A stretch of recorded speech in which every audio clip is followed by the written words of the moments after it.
Hey, what's up guys, welcome back to the channel. So this is probably a very late video by now. I should have done this before the year started, or maybe even just like a week after the year started, but here we are now. Better to do this now than never. So 2020 was something. It was a year full of hardships, and in March of that same year we saw the coronavirus pandemic hit the entire world. Because of that, it affected every facet of a person's life, and it forced us to change our habits, most especially in the world of personal finance. People saw the importance of managing their finances properly. We started to look for ways to make money, cut a lot of expenses, and change or add some good money habits, and then lose some bad money habits. As I was looking at my 2019 and 2020 goals, I realized that I changed, especially when it comes to money. I became more conscious of how I was spending, investing, and then making my money, and it motivated me to learn more about the world of money, especially when it comes to thriving personally.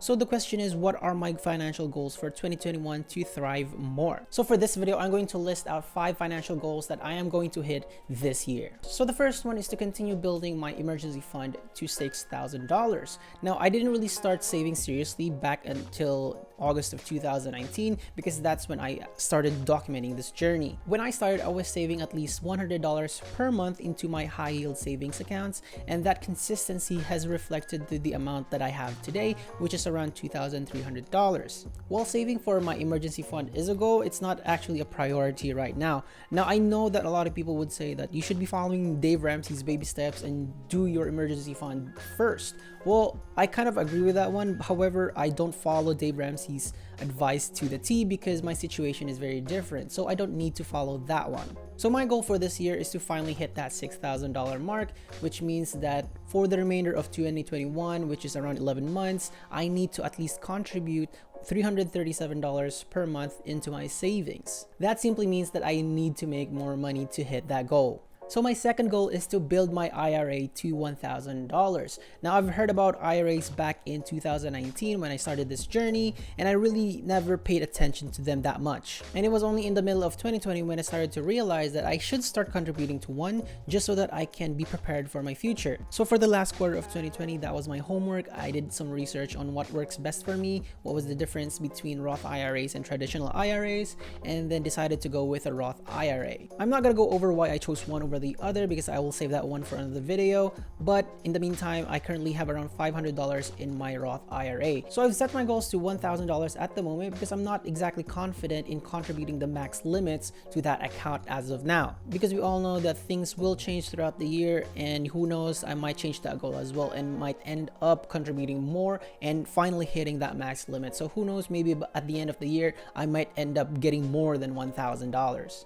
Now, the third goal that I have for 2021 is to finally pay off my 2 private student loans. So this year I'm tackling my last Sallie Mae account, which is 6489. If you've been watching my videos, you probably know that by now, and also College Avenue. These 2 are the last 2 private loans that I currently have, and the rest are federal student loans. To be honest, I'm very excited to see the day where I part ways with Sallie Mae and College Avenue because it will be just a relief, okay? Obviously. Now, currently I have around $2,962 left on my Sallie Mae account and around $3,010 in College Avenue.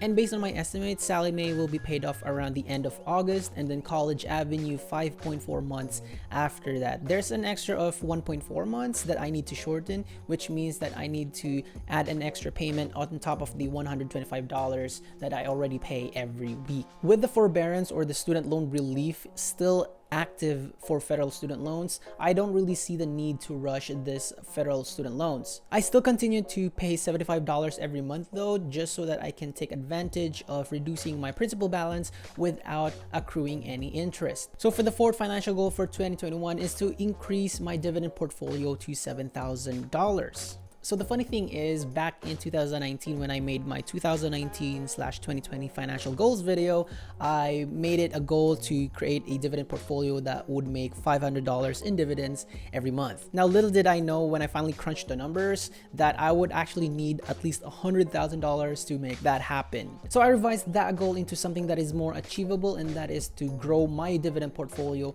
to $7,000. And given that my dividends will keep on increasing this year as well, and then I will keep investing more back into the portfolio, I think it is very, very doable. In case there are some shortfalls, I will inject more money into the portfolio just so that I can hit the $7,000 mark. I really need to hit this goal, or else everything is pretty much for nothing, okay? So the fifth and final goal that I have for 2021 is to finally increase my income to $5,000 per month. Now, to be honest, there is only so much that you can cut out from your expenses, and saving money has its limits as well. But if I can grow my income to that level this year, the possibilities will be limitless. Getting to that amount may be a little tough, but I think that is the motivation that I need to see this through. And keep in mind that this amount is basically the accumulation of everything that I make. So that is basically my agency revenue, my dividends, and all the other money that I consistently make every month as side hustle. And that is it for my 2021 financial goals. Now, I'm not going to spread myself too thin and add more goals that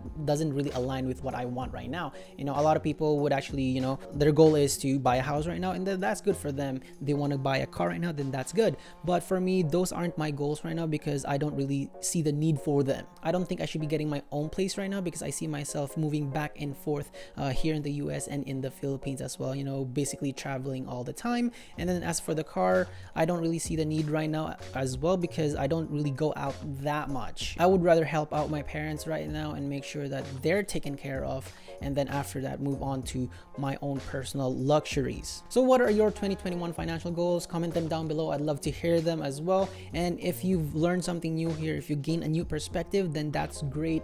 Like this video, share the video to your friends as well, because maybe they have financial goals, or maybe they don't have financial goals, and maybe they just need some sort of guidance or some sort of a plan or ideas on what they can actually add to their list of goals for this year. Now, if you are on Instagram, add me at Daily Dredd. We can chat there like I always say. And as always, I hope you have a wonderful day, and I will see you in the next video. Bye.